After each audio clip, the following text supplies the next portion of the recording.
राज्यातील शेतकऱ्यांसाठी आजच्या दिवसभरातील सकाळच्या झटपट आणि ठळक बातम्या। थंडीचं कमबॅक, तापमान 4 अंशांनी घटलं। पुढचे 10 दिवस संपूर्ण महाराष्ट्रात असंच राहील वातावरण।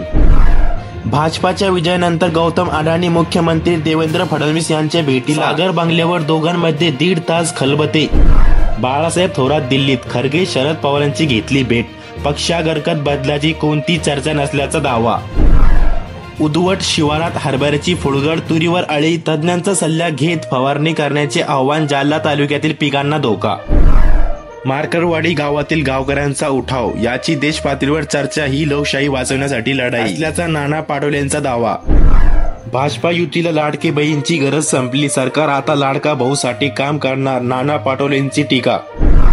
साताऱ्यातील काळेवाडीत ईव्हीएम विरोधात झाला देशातील पहिला ठराव, बॅलेट पेपरवरच मतदान घेण्याची मागणी।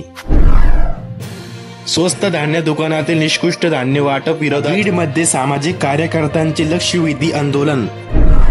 विधानसभेतून स्वातंत्र्यवीर सावरकरांचा फोटो हटवणार, कर्नाटक सरकारचा मोठा निर्णय। महाराष्ट्रातील भाजप नेत्यांनी केला निषेध।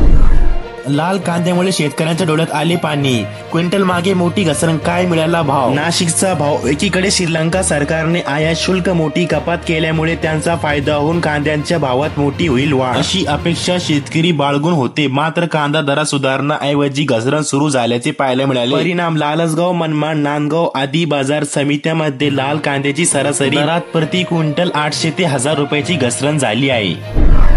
मागील आठवड्यात लाल कांद्याचा भाव कमीत कमी 1500 रुपये, जास्तीत जास्त 5500 रुपये, सरासरी 4300 रुपये असा भाव मागल्या आठवड्यात होता। आजचा कांद्याचा भाव, लाल कांद्याचा भाव कमीत कमी 1000 रुपये, जास्तीत जास्त 5101 रुपये, सरासरी 3500 रुपये। आजचा कांद्याचा भाव असा आहे।